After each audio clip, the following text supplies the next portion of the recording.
capítulo de número 15 do Evangelho segundo Lucas escreve.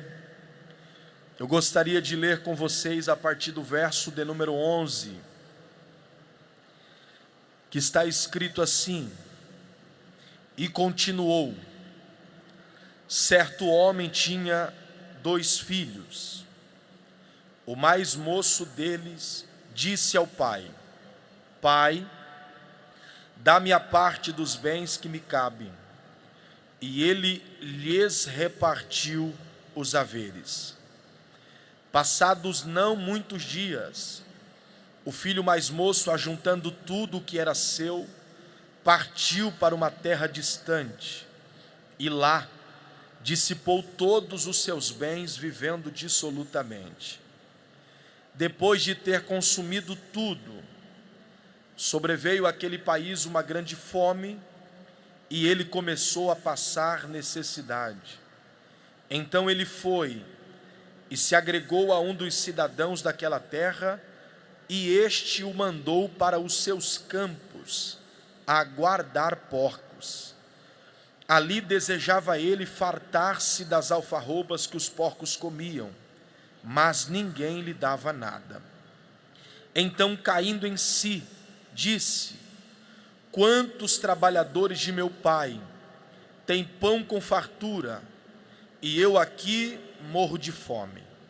Levantar-me-ei, irei ter com meu pai, e lhe direi: Pai, pequei contra o céu e diante de ti, já não sou digno de ser chamado teu filho. Trata-me como um dos teus trabalhadores. E levantando-se foi para seu pai. Vinha ele ainda longe, quando seu pai o avistou, e compadecido dele, correndo, o abraçou e o beijou. E o filho lhe disse: Pai, pequei contra o céu e diante de ti, já não sou digno de ser chamado teu filho. O pai, porém, disse aos seus servos: Trazei depressa a melhor roupa, vestiu, ponde-lhe um anel no dedo e sandália nos pés. Trazei também e matai o novilho cevado, comamos e regozijamo-nos, porque este meu filho estava morto e reviveu, estava perdido e foi achado. E começaram a regozijar-se. E você diz amém. Nós estamos esta noite diante de uma das parábolas mais conhecidas que Jesus Cristo contou ao longo do seu ministério. A parábola do filho pródigo, ela é conhecida como uma das parábolas clássicas que Jesus contou, pois ela se encaixa na galeria das parábolas que estão em evidência, em notoriedade.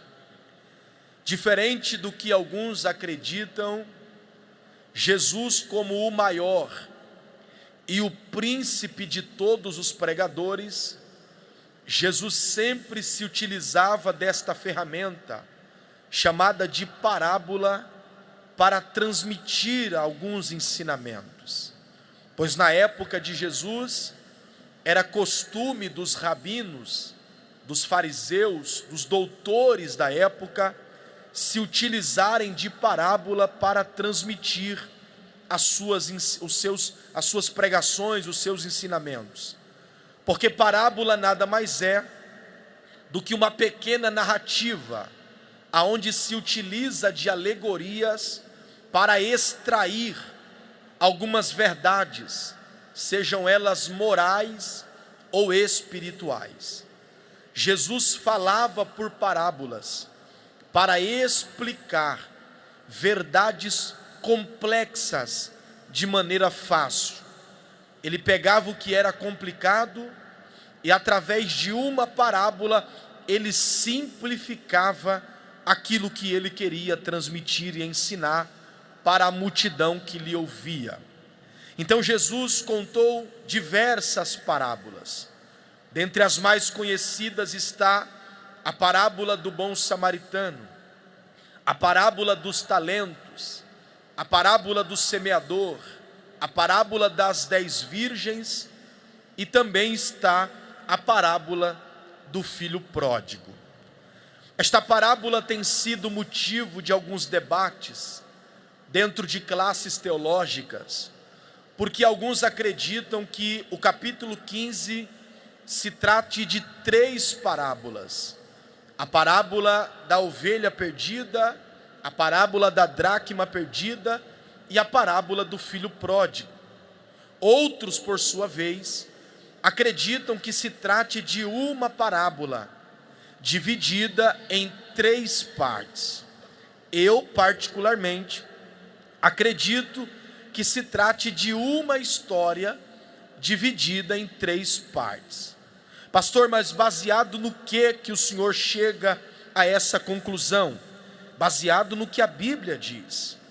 Esta parábola surge no período onde os fariseus e escribas, eles estão murmurando, porque Jesus, ele recebia os pecadores que se aproximavam dele para o ouvir, e Jesus não apenas recebia esses pecadores, os publicanos, como também Jesus se assentava para comer com eles.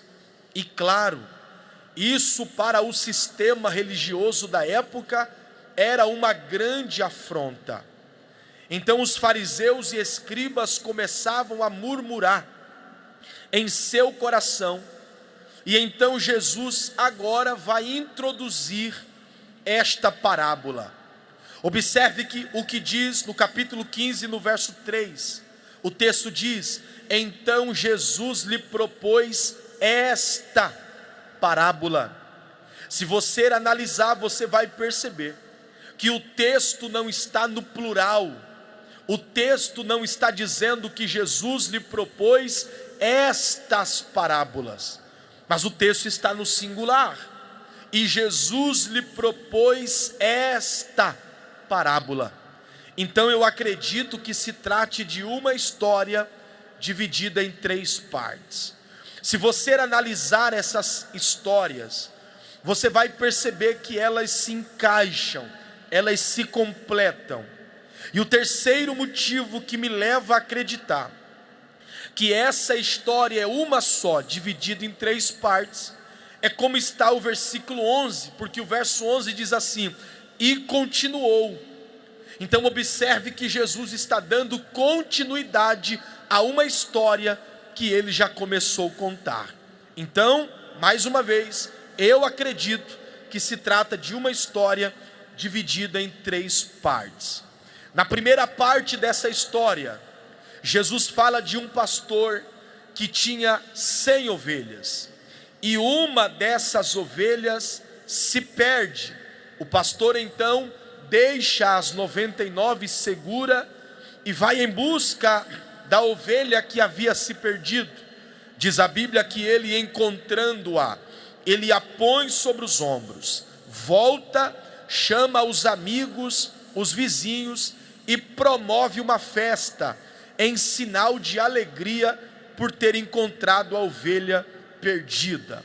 Na segunda parte dessa história, Jesus fala de uma mulher que tinha 10 dracmas, e uma dessas dracmas é perdida dentro de casa.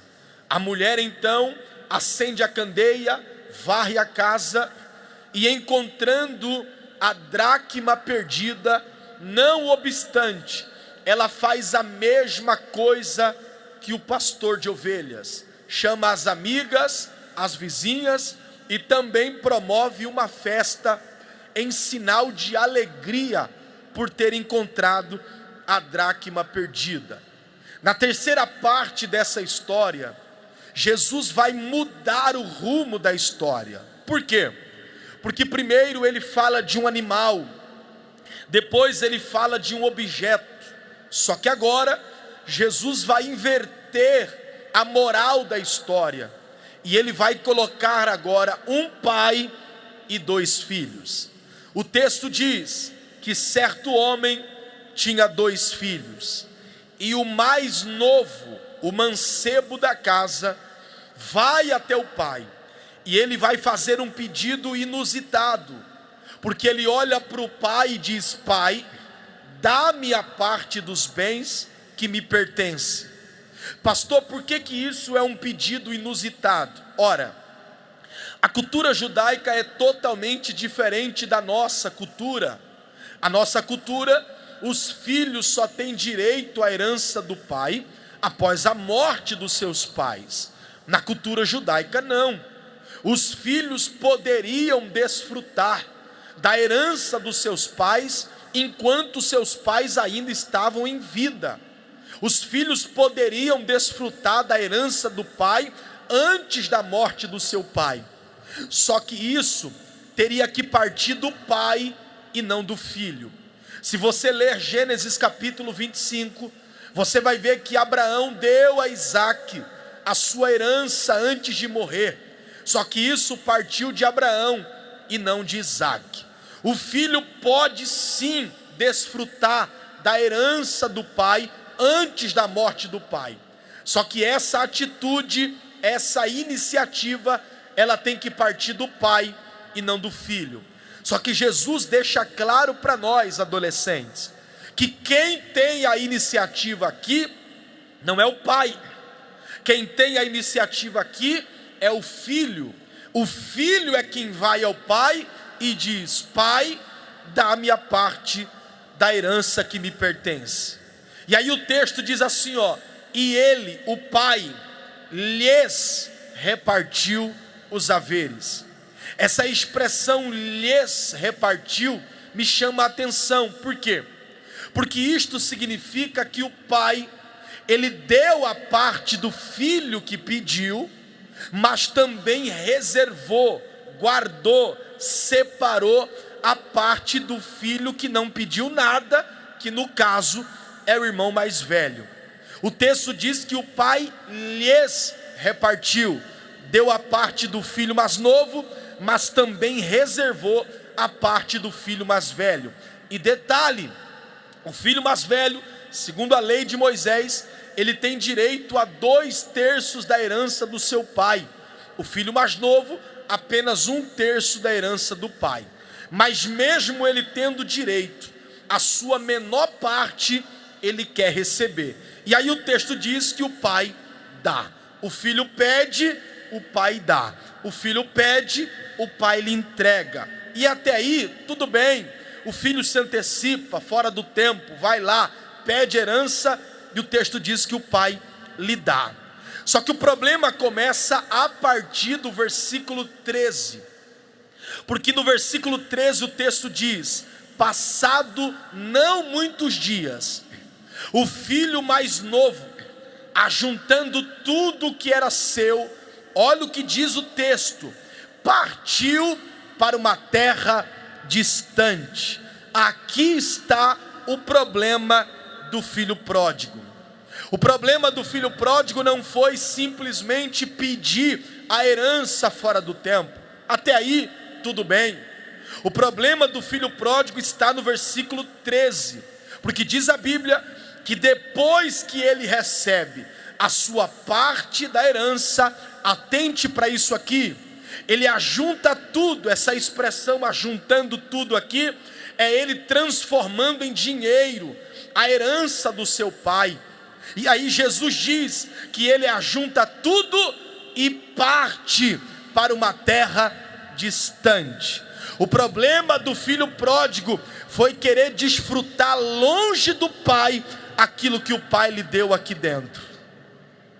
O problema do filho pródigo foi querer desfrutar fora aquilo que ele recebeu do lado de dentro. Observe que o texto deixa claro para nós que enquanto ele não recebe, ele está dentro da casa do pai. Enquanto ele não conquista, ele está dentro da casa do pai.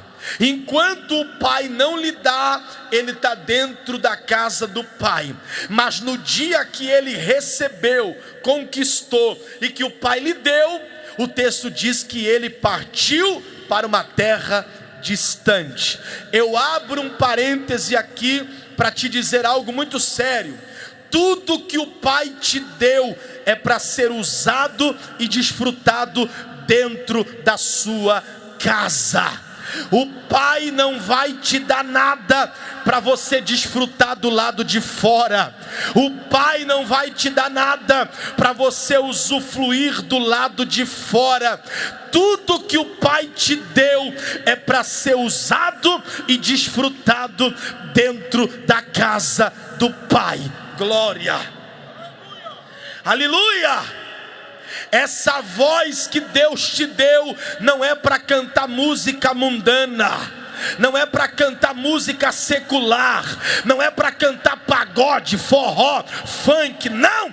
Essa voz que Deus te deu é para adorar o Pai, na casa do Pai, exaltar o Pai, na presença do Pai. Eu vou repetir para quem tem glória a Deus na boca esta noite: tudo que o Pai te deu é para ser usado e desfrutado dentro da sua casa. Não use fora o que o Pai te deu aqui dentro. Glória ao nome de Jesus. Tem uma galera gospel aí que começou aqui. Deus deu dom, Deus deu talento, Deus deu fama, Deus deu nome. Aí quando estava grande, disse: agora não faço parte mais do sistema, e vai para o mundo cantar música secular. Eu vim aqui dizer: a fatura vai chegar. Por quê? Porque tudo que o Pai te deu aqui é para ser usado aqui, é para ser desfrutado aqui. Deus não te deu nada para você usar lá fora. Posso ouvir um glória a Deus? Aleluia. O filho recebe a sua herança e o texto diz que ele partiu para uma terra distante. Vai para longe da casa do pai. Aquilo que era para ser uma bênção está se tornando uma maldição. Vou repetir. Aquilo que era para ser uma bênção está se tornando uma maldição. Por quê, pastor? Porque tudo aquilo que eu recebo, que eu conquisto, e ao invés de me aproximar do Pai, me distancia dele, não é bênção, é maldição. Se aquilo que você tem está te fazendo orar menos, está te fazendo cultuar menos, está te fazendo perder a frequência no culto, sai disso que é laço. Aleluia. Porque o maior propósito da bênção de Deus é te aproximar do Pai, é te levar para perto do Pai. Aquilo que te distancia do Pai não é bênção, é maldição. O filho vai para longe do Pai, e agora distante do Pai, da sua casa, o texto vai dizer para nós que ele viveu uma vida dissoluta. A palavra dissoluta aqui no grego é azotia. E a palavra azotia significa viver sem prestar conta para ninguém. É esbanjar sem saber quanto ainda lhe resta. Ele vive uma vida regalada. Só que tem um detalhe.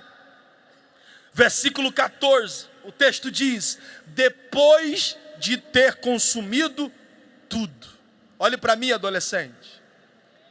Depois de ter consumido tudo. Sabe o que o texto está dizendo para nós aqui dentro das entrelinhas? Que a herança acabou. Pastor, e por que acabou? Porque tudo fora da casa do Pai tem prazo de validade. Não, vou repetir. Tudo fora da casa do Pai tem prazo de validade. Alegria fora da casa do Pai tem prazo de validade. Prazer fora da casa do Pai tem prazo de validade. Amizade fora da casa do Pai tem prazo de validade. Mas na casa do Pai, a alegria, o prazer é permanente. Permanente. Oh glória! Lá fora, alguém para se alegrar precisa de um fim de semana num bar, numa balada, numa boate, mas quando chega a segunda-feira já está com a mente pesada, a tristeza está na porta. Agora tem uma geração diante de mim aqui que não está na balada, que não está no bar, que não está na boate, mas está na casa do Pai. Por quê?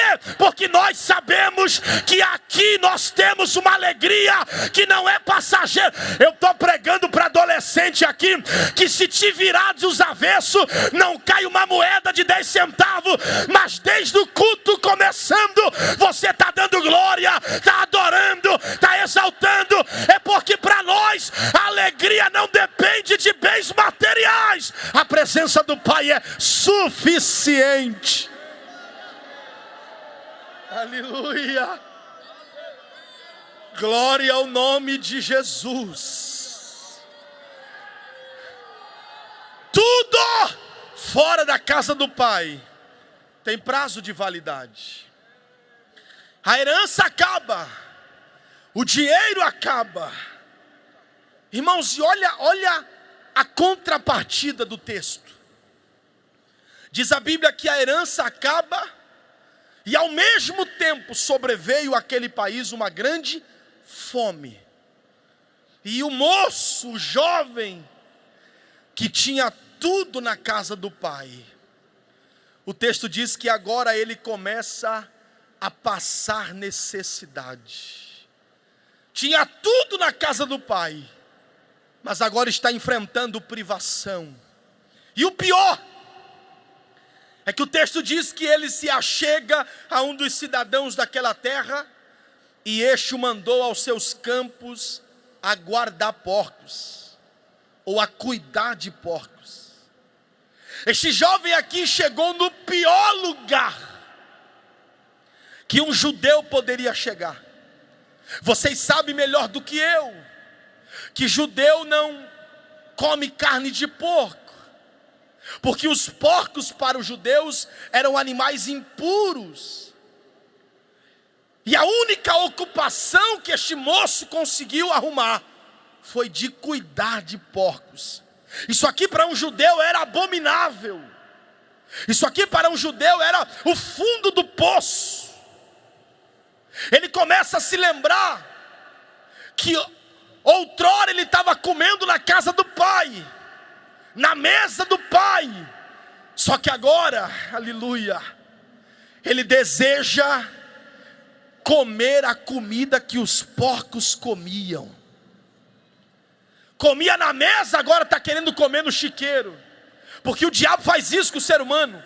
Pega ele da mesa e leva para o chiqueiro. Deus é o contrário, ele pega do chiqueiro e leva para a mesa. Não, vou repetir isso aqui. O diabo pega quem está na mesa e leva para o chiqueiro. O meu Deus não. Ele pega quem está no chiqueiro, sujo, maltrapilho, dá um banho no sangue, salva, reme dos pecados e coloca na mesa como príncipe e princesa de Deus.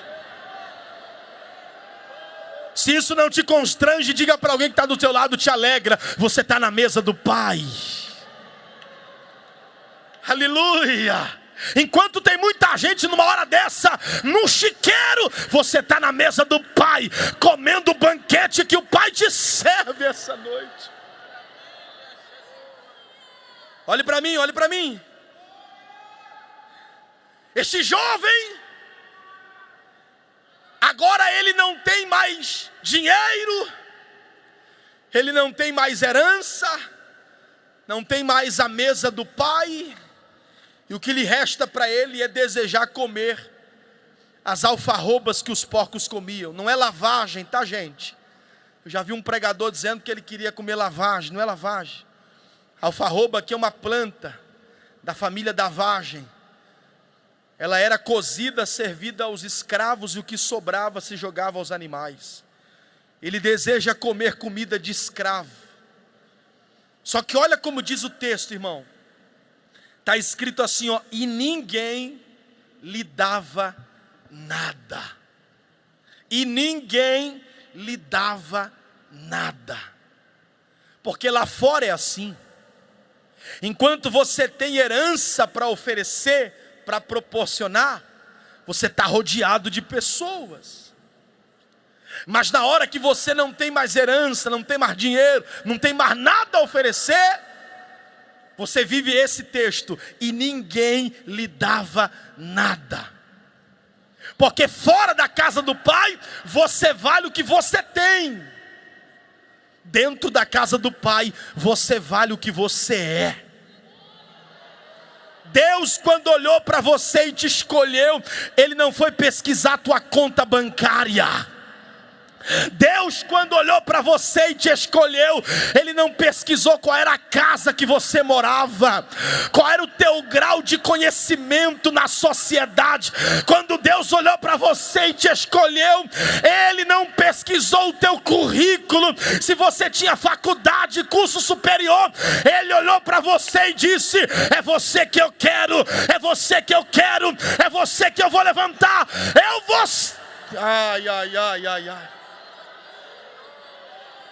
Se eu tivesse no teu lugar, eu melhorava esse glória a Deus. Por quê? Porque Deus apontou o dedo para você e disse: mesmo sem dinheiro, mesmo sem nada, eu te escolhi. Você é a escolha de Deus.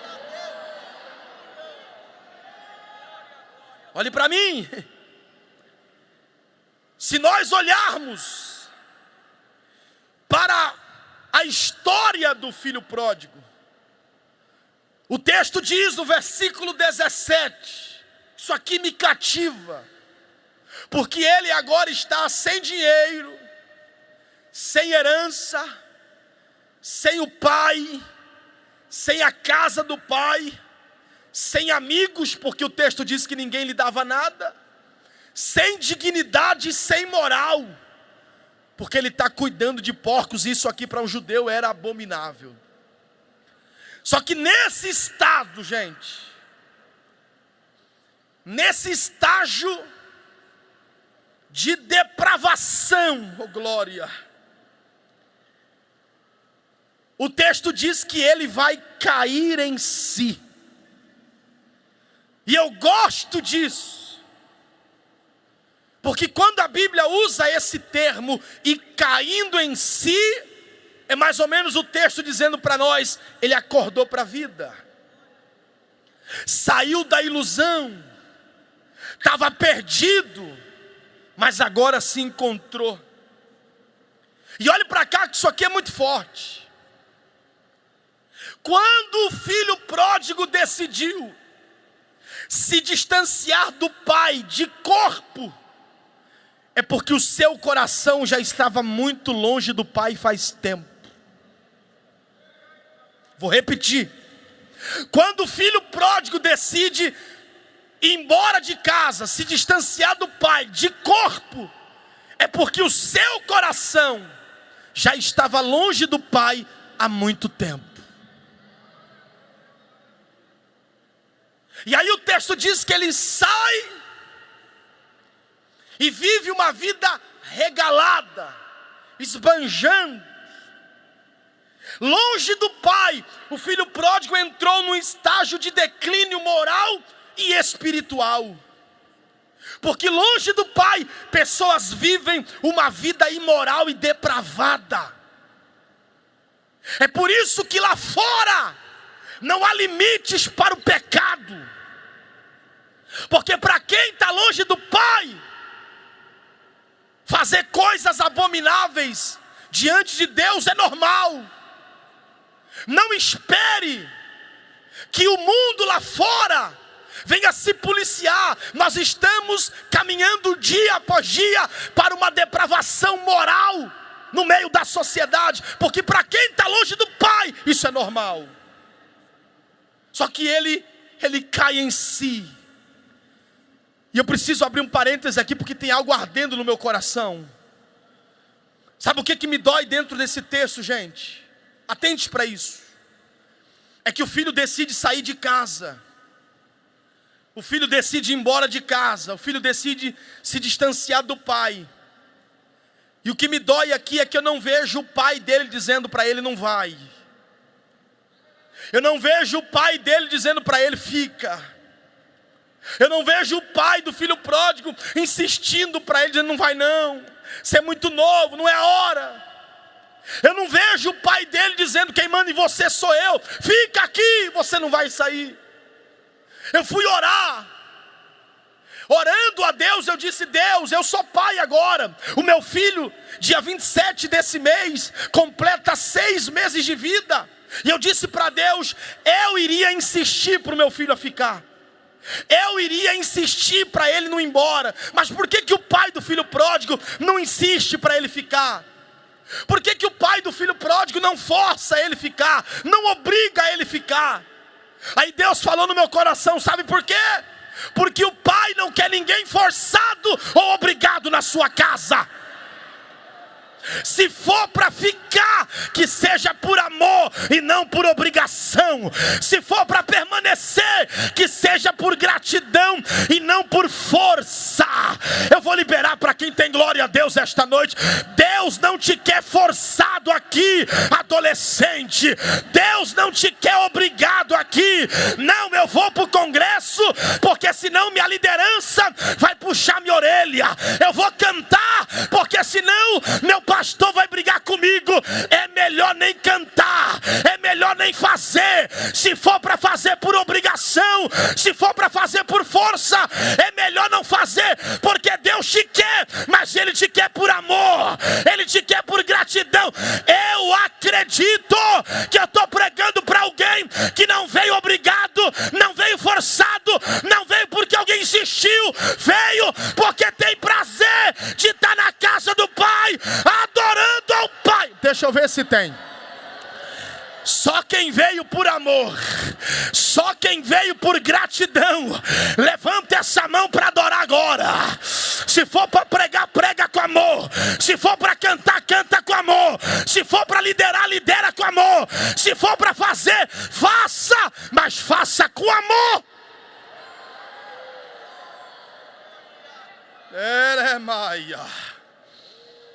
O pai não insiste, não force nem obriga, porque o pai não quer ninguém forçado, obrigado na sua casa. Aleluia. Olhe para cá. Eu queria chegar aqui, porque o texto diz que o filho cai em si. Ele acorda para a vida. Ele desperta do sono da indolência. E aí quando ele acorda para a vida, ele vai ter algumas descobertas. A primeira delas está no verso 17. Quando o texto diz: e caindo em si disse: quantos trabalhadores de meu pai têm pão com fartura, e eu aqui morro de fome. Gente, olhe para cá. É claro que ele está com fome.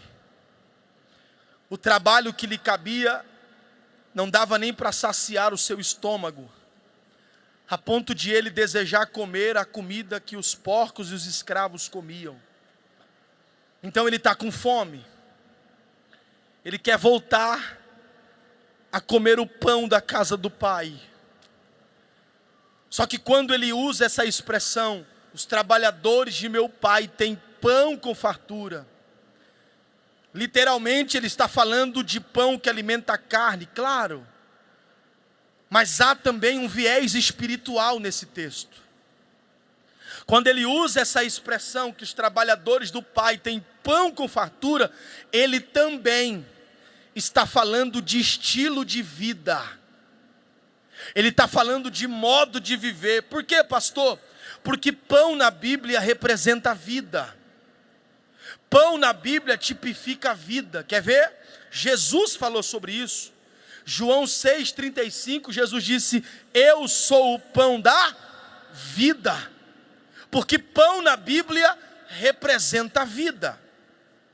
Então o que ele está dizendo é: na casa do meu pai, os trabalhadores dele vivem melhor do que eu. Em outras palavras, até os servos do meu pai vivem melhor do que eu aqui. Sabe o que ele está dizendo?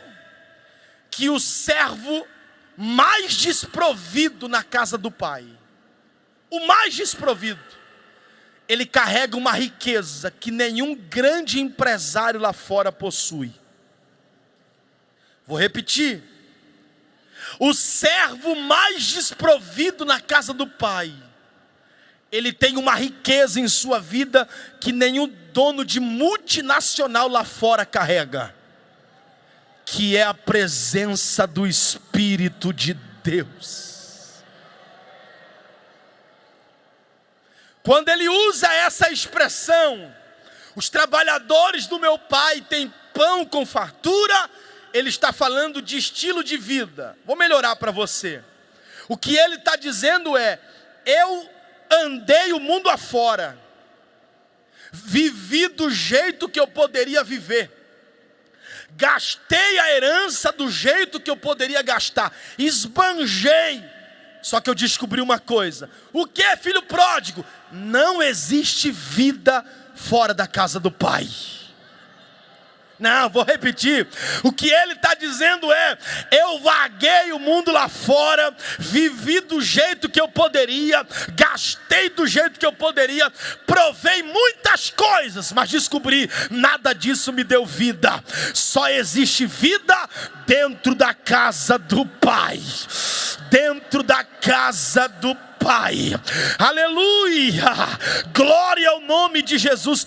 Pessoas todos os dias estão procurando vida em muitos lugares. Numa hora dessa, aleluia, 9h24 da noite, tem alguém em algum lugar dessa cidade procurando vida em um bar, procurando vida em um, aleluia, lugar de prostituição, procurando vida em tantos lugares imorais, porque na mente de quem está lá fora, para mim ter vida, eu preciso beber, para mim ter vida, eu preciso cheirar cocaína, para mim ter vida, eu preciso encher a cara de cachaça, preciso ir para uma balada e ficar namorando mulheres a noite toda. Não, não, isso não é ter vida, isso é só existir. Vida tem não quem está no bar, vida tem não quem está na boate, na balada. Não, não, vida tem quem saiu de casa num sábado como esse e veio para casa do Pai, adorar ao Pai. Ah, se eu tivesse no teu lugar, eu melhorava esse glória, eu melhorava esse aleluia, eu levantava as duas mãos para cima e enchia esse lugar de glória, porque o Pai está dizendo: a minha presença é suficiente para te fazer viver, a minha presença é suficiente para te dar vida e vida com abundância. Só quem tem vida na casa do Pai, levante a mão, abre a boca e enche esse lugar de glória a Deus, porque aqui você tem vida. Uracalamashandaraia. Eita, que eu me arrepiei aqui, gente. Calamachore mihai. Se isso não vai te constranger, alcance a mão desse adolescente que está do teu lado. Isso, com muito carinho e respeito. Eu sei que está calor, mas dá um saculejo nele para ele acordar. É congresso da UNADEC, vai. Saculeja ela e diga: você não precisa do que o mundo te oferece para ter vida. A presença do Pai é suficiente. O mundo é que precisa nos imitar para ter vida e vida em abundância. Então melhora esse glória, melhora esse aleluia, porque na casa do Pai há abundância de vida.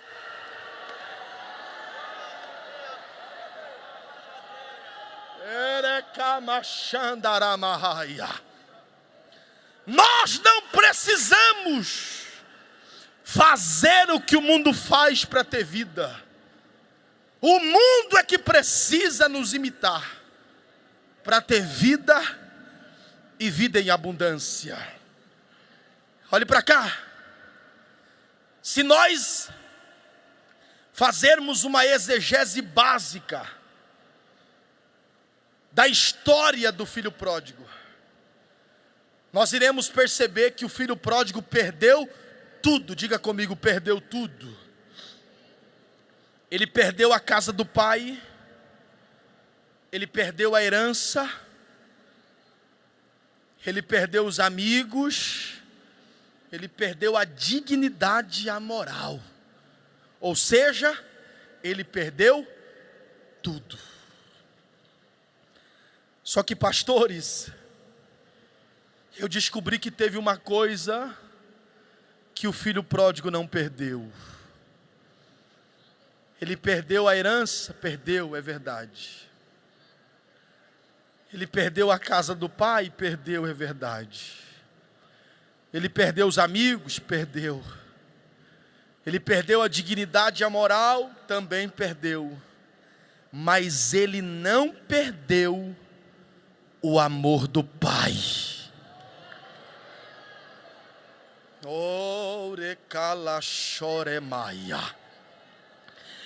Porque o pecado não é capaz de arrancar o amor do pai. Oh, glória ao nome de Jesus. Eu estou sentindo graça para pregar isso aqui, gente.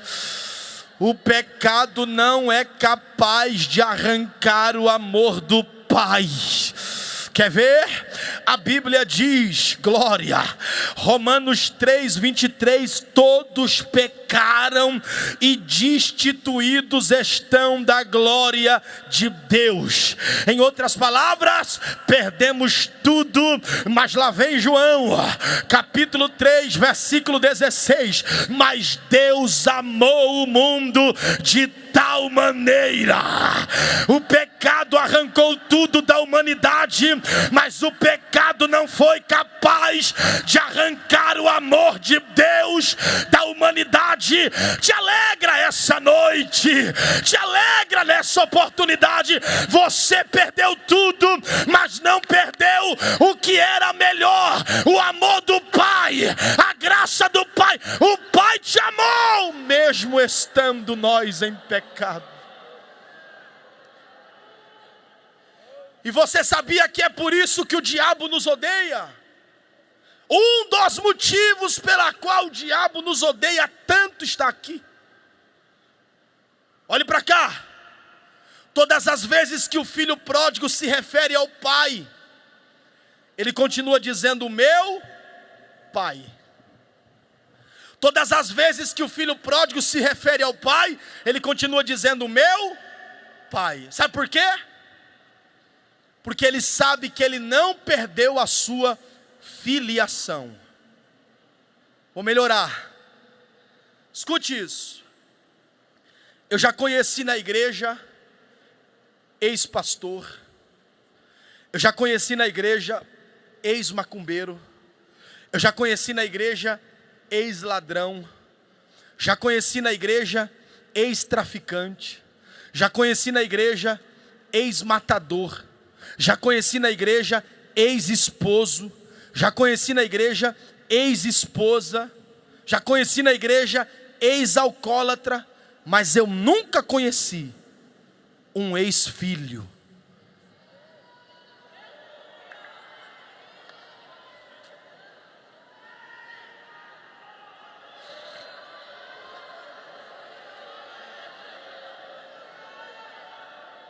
Existe ex-filho? Uma vez filho, sempre filho. Ele pode ser da pior raça que existe, mas continua sendo filho. E é por isso que o diabo nos odeia. Pastor, melhora para mim. Vou melhorar. À luz da Bíblia, existem pelo menos 5 paternidades de Deus. A primeira paternidade de Deus na Bíblia é Jesus. Jesus é filho de Deus por geração. A segunda paternidade de Deus na Bíblia são os anjos. Os anjos são filhos de Deus por criação. A terceira paternidade de Deus na Bíblia é Adão. Adão é filho de Deus por formação.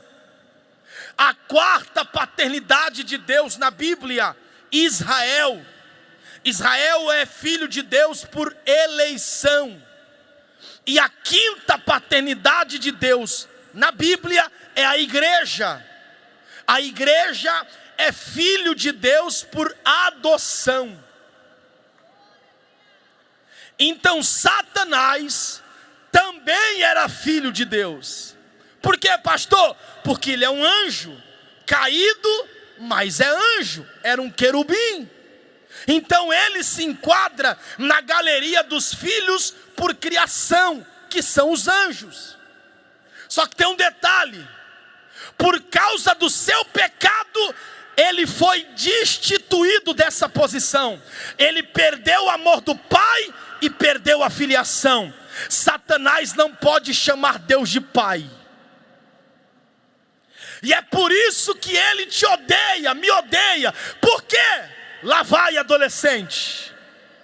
Toda vez que eu e você, que nós pecamos, o diabo pega o nosso pecado, vai diante de Deus, joga na mesa e diz: está aí o pecado do Cláudio, está aí o pecado do João, da Maria, do Pedro, do Tiago. Lembra quando eu pequei, Jeová?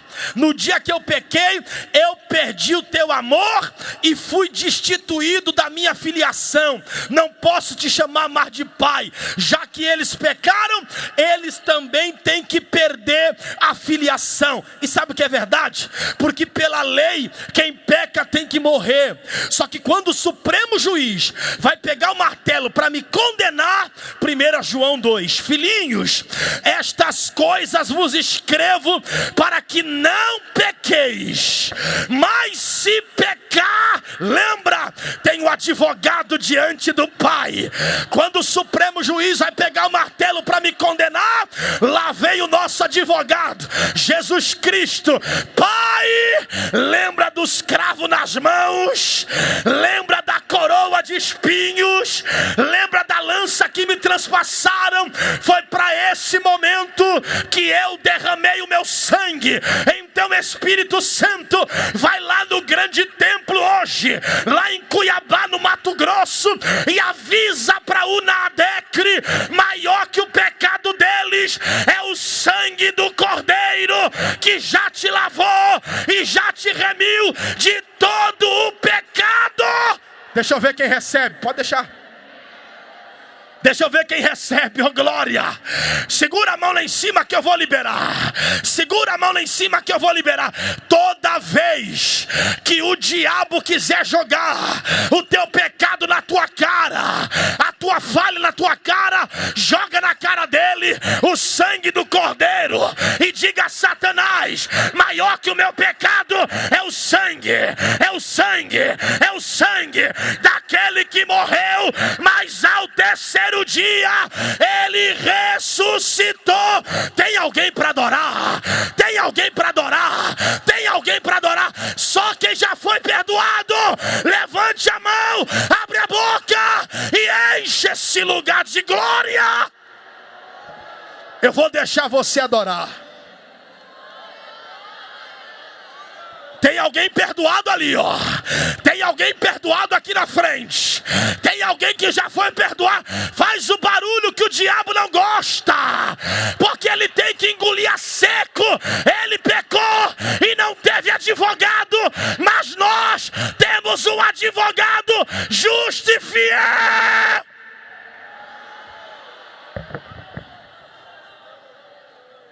E calamacheia.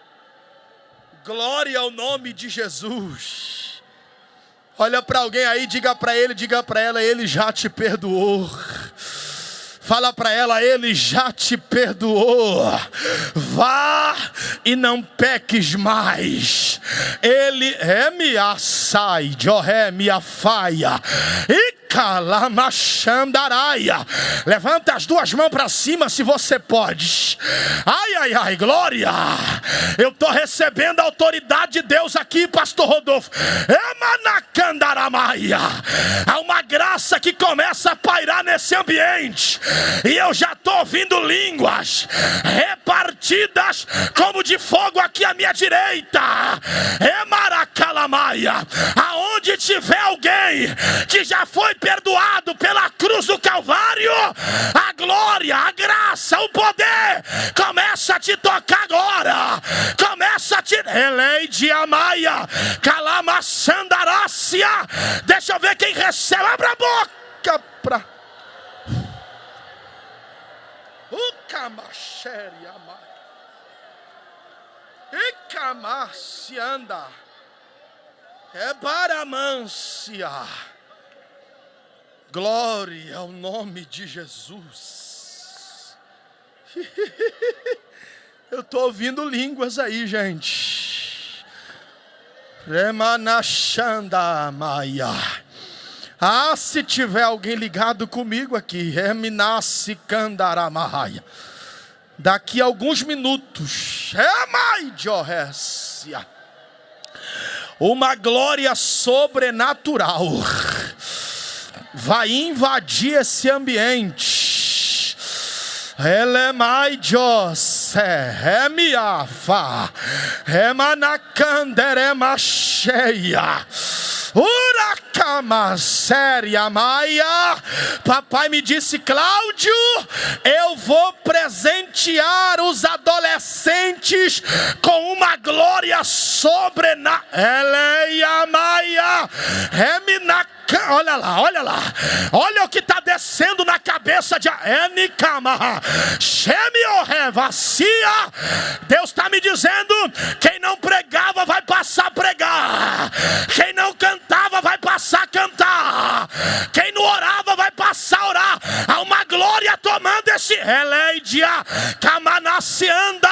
Abre a boca e pega, abre a boca e pega, abre a boca e pega o que Deus está entregando. E Kamachandaramahaya. Aleluia. Aleluia. É Maia. Olhe para mim, eu preciso concluir.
Escute, 5 minutos eu encerro e a gente ora.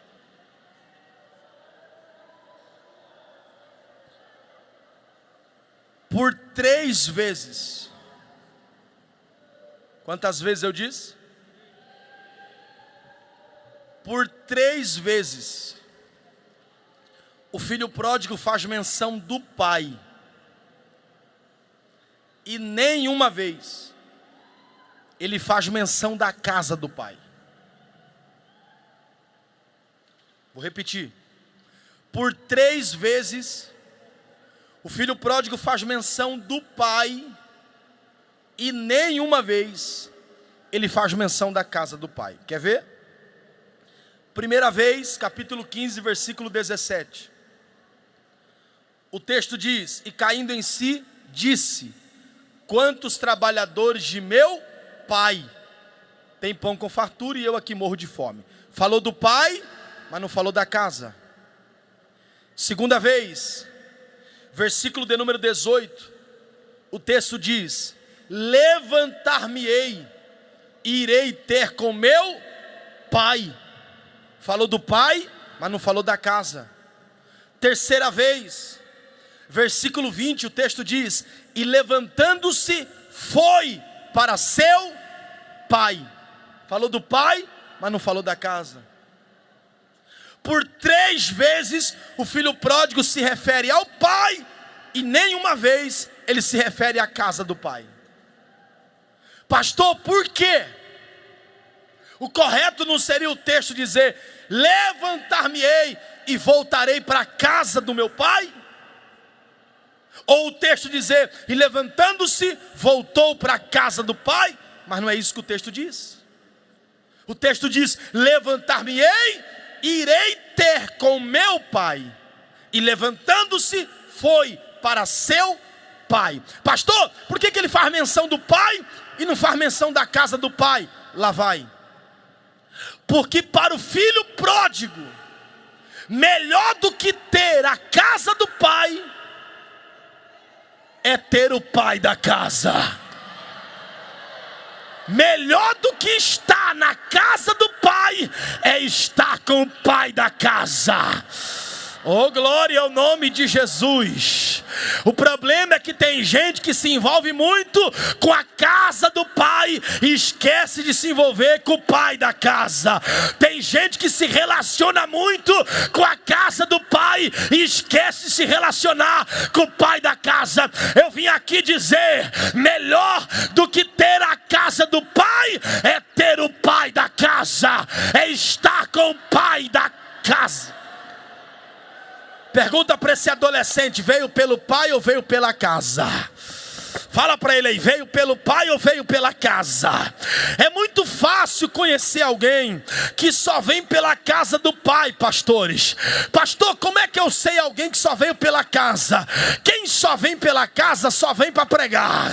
Quem só vem pela casa só vem para cantar. Quem só vem pela casa só vem se tiver oportunidade. Quem só vem pela casa só vem se tocar. Se não fizer nada disso, ele não coopera, ele não ajuda, ele não estende a mão para ninguém. Mas eu sei que tem alguns aí que vieram dizendo: eu não vou pregar, eu não vou cantar, eu não vou reger, eu não vou solar, eu vou para adorar o pai.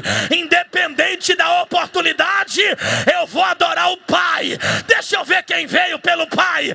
Levanta essa mão e dá o melhor glória que você pode. Se coloque de pé. Agora sim.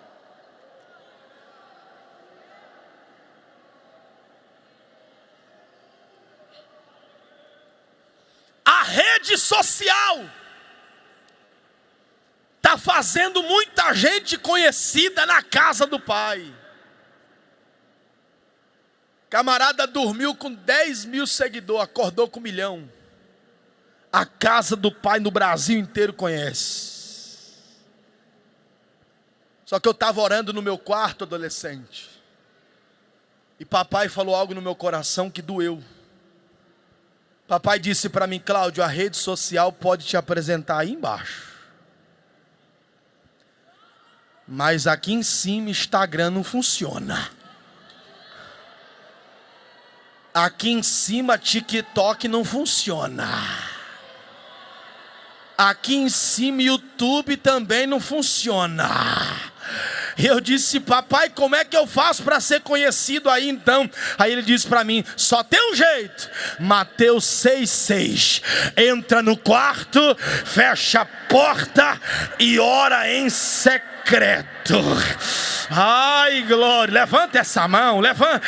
Eu não vim aqui esta noite dizer que amanhã teu vídeo vai viralizar na internet e o Brasil vai saber quem você é. Não, eu não vim aqui dizer que amanhã você vai ganhar milhões de seguidores no Instagram e você vai ser conhecido na casa do pai. Eu vim aqui dizer: você pode não ter milhões de seguidores, você pode não ter uma rede social bombada, mas quando a trombeta tocar, papai vai vai dizer: esse aí a terra não conhecia, mas o céu sabe quem é. Vem, vem, vem, vem. Só quem quer ser conhecido lá.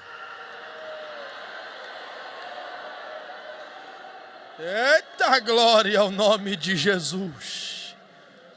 Eu quero orar por você, adolescente. Você que está decidido a ser conhecido diante do céu. E cá para nós, hein, gente? É possível ser conhecido na casa do Pai e desconhecido pelo pai da casa. Não, vou repetir. É possível a casa do Pai te conhecer, me conhecer, e o pai da casa não nos conhecer. É possível, pastor? É. E quem falou isso não foi eu, foi Jesus. Mateus 7:22, Jesus disse: e muitos naquele dia chegarão e dirão: Senhor, em teu nome profetizamos, conhecido na casa. Em teu nome nós expulsamos demônios, conhecido na casa. Em teu nome nós operamos maravilhas, conhecido na casa. Mas o que o Pai vai responder? Apartai-vos de mim, porque eu não te conheço. Porque é possível ser conhecido na casa do Pai e não ser conhecido pelo pai da casa. E quer saber de uma verdade, adolescente? Satanás não está nem aí para o teu seguidor. Satanás não está nem aí para quantos views bateu o teu vídeo na internet. O diabo não se amedronta com quem tem 1 milhão de seguidores no Instagram, não. Mas o diabo tem que respeitar alguém que o pai diz: esse eu conheço, esse eu conheço. Você pode até estar na casa do pai e não ser conhecido pelo pai da casa, mas é impossível ser conhecido pelo pai e não estar na casa. Você pode estar na casa e não ter o pai, mas se tem o pai, tem prazer de estar na casa. Aqui vai um recado para os desigrejados. Eu cultuo em casa, eu cultuo pela internet. Não, quem tem o pai tem prazer de estar na casa, tem prazer de estar na... É por isso que o salmista disse: alegrei-me quando me disseram, vamos à casa do pai. Porque quem tem o pai tem prazer de estar na casa. Quem veio aqui por causa do pai? Posso orar por você? Levante as 2 mãos lá em cima agora. Escolha alguém do seu lado que dê mais glória que você. Tem alguém aí? Se tiver, você vai ficar cara a cara com ela, com ele agora.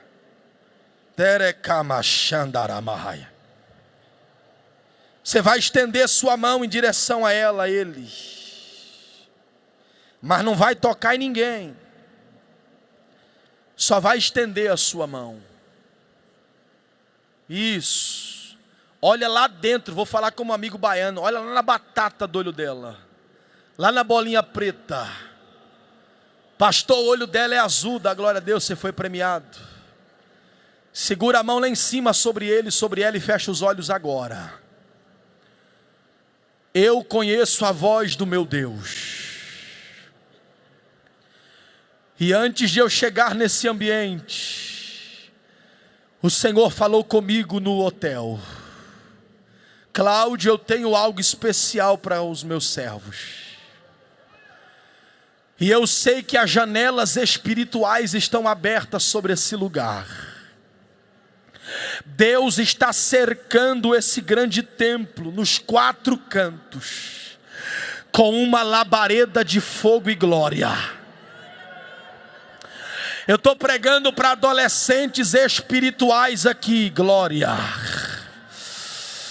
Eu estou pregando para adolescentes que só você e Deus sabe como foi difícil para você chegar nesse congresso. Mas papai acabou de me dizer: Cláudio, diga para eles que há recompensa para a renúncia. Está descendo algo sobrenatural aqui sobre a mão de crente agora.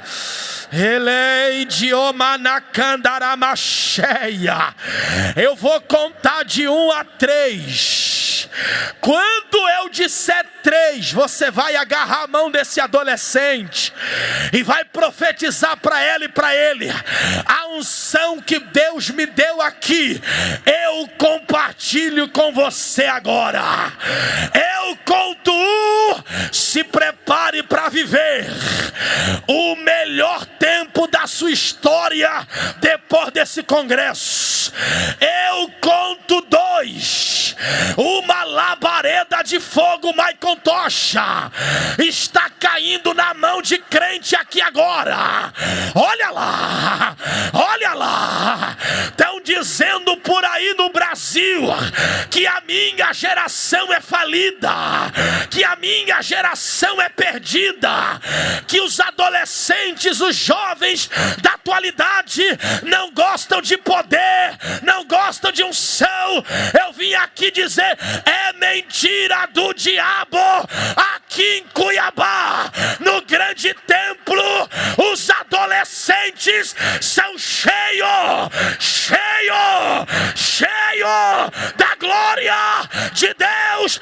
Eu conto 2,5. Se prepare para receber uma descarga de glória aqui agora. Aonde tiver um adolescente de coração aberto e boca também, a glória vai tomar. A glória vai tomar. Eu conto 3. Toca a mão dela, toca a mão dele, profetiza a unção que Deus me deu. Pega, pega, pega, pega, pega, pega. Olha lá, olha lá, olha lá. Olha a glória aí, olha a glória aí, olha a glória. Eu vou deixar você adorar. Lebaracomanaya, Emanacandaracomanacé, Irimicomanacandaramáia. O grande templo está tomado pela glória de Deus. Agora, agora, olha lá, olha lá, olha lá, olha lá, olha a glória.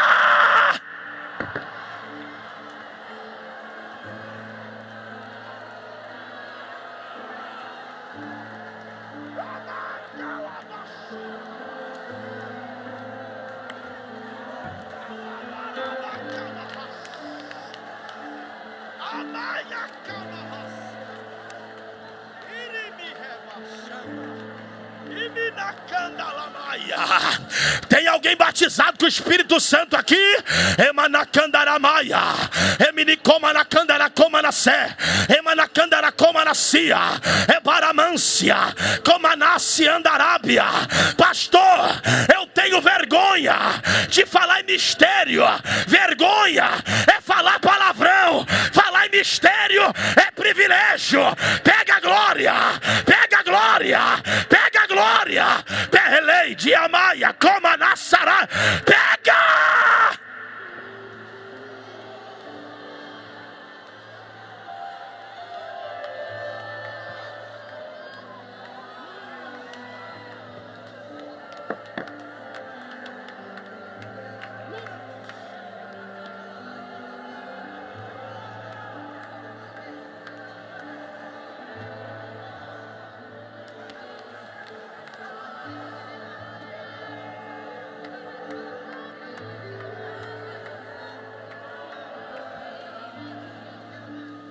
Pode dar lugar mesmo, porque poder de Deus não escandaliza.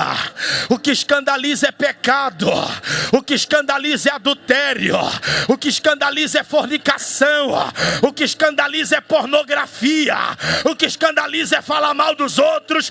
Poder de Deus não escandaliza, poder de Deus edifica. Pega a glória que Deus está derramando. Meu Deus, calamacheia. Eu estou toda arrepiada aqui, gente. Teminaia Xanda. Alamaia Kalassuri Mihaia.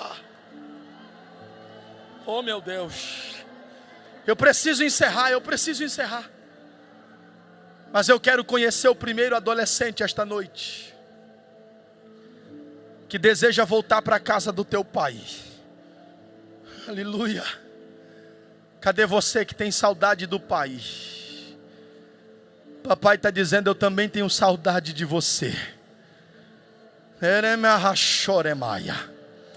Aonde está a primeira vida esta noite, que deseja sair daqui abraçado com a presença de Jesus? Cadê você? Redobre a intercessão agora. É momento de batalha. A primeira já chegou.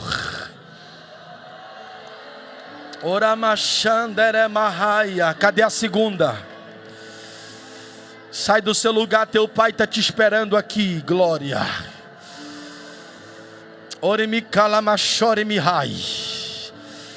Aonde está a segunda? Tem adolescente entrando no mistério aí com a alma se rendendo, irmão. Isso é bom, isso é bom. Quem não dá glória a Deus com alma que se arrepende tem que voltar para Jesus também. Glória. Aonde está a segunda vida para Jesus esta noite? Eu sei que tem mais alguém, meu coração está acelerado. Cadê a segunda vida para Jesus? Sai do seu lugar e vem. Olha aí do lado, adolescente, vê se tem alguém. Diga para ela: eu vou lá com você. Orachanda, a segunda chegou aqui, oh glória.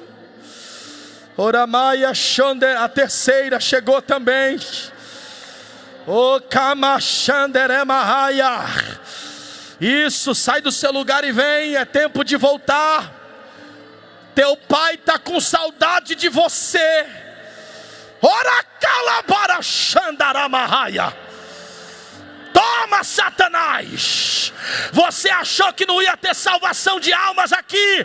Olha aí, você perdeu. E o céu está em festa.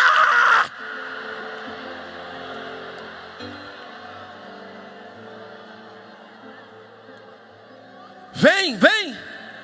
Jesus quer mudar a tua história e através de você mudar a tua casa. Sai do seu lugar e vem, vem. Pastor, eu não quero ser crente. E quem disse que eu estou te chamando para ser crente? Porque crente é quem crê. Se você crê em Deus, você já é crente, nem sabe. Eu estou te chamando para ser amigo de Jesus. E esse privilégio, vem, vem, está vindo ali, está vindo mais. Vai dando glória que Jesus está salvando, Nadek. Oh, Kalamachandaraia. Esse privilégio é só para quem tem coragem de crer com o coração, mas confessar com a boca. Glória, glória. Tem mais gente. Jesus está falando comigo, tem mais gente. Vem, sai do seu lugar e vem. Jesus está te aguardando aqui. Sabe o que é lindo na parábola do filho pródigo, gente? É que foi ele que saiu, mas também foi ele que voltou. Quando ele diz levantar-me-ei, irei ter com meu pai, ele está dizendo: já que eu fui menino para sair, eu agora vou ser homem para voltar. E vocês sabem melhor do que eu, que pela lei ele tinha que ser apedrejado. Deuteronômio 21, 18 ao 21, a lei de Moisés dizia que todo filho que desonrasse o pai deveria ser apedrejado pelos vizinhos.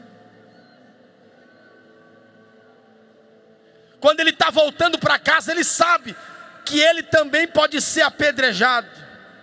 Só que Jesus diz, pastor Rodolfo, que quando ele vê o filho voltar, o pai, ele corre.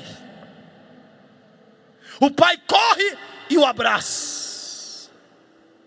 Sabe o que o pai estava dizendo com aquele abraço? Quem atacar pedra em você, vai ter que me ferir também.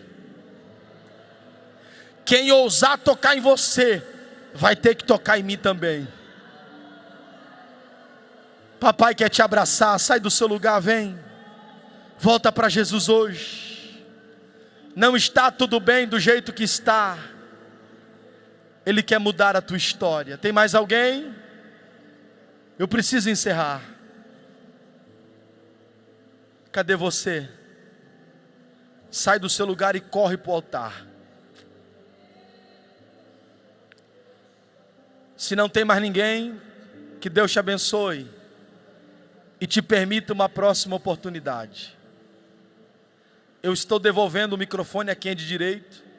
O pastor estará orando por vocês. Ao término do culto, eu tenho o meu material, tá bom? Um livro de minha autoria, que eu escrevi no período da pandemia, que tem por título Querite, a Escola de Deus. É um livro voltado àqueles que receberam uma chamada. Se você tem uma chamada para pregar, para cantar, para liderar, você precisa adquirir esse livro, porque nele você vai descobrir algumas lições que todo chamado por Deus um dia vai enfrentar. Você comprando um livro desse, você abençoa a minha vida, minha casa e a minha família, tá bom? Que Deus abençoe, pastor. Eu devolvo o microfone a quem é de direito.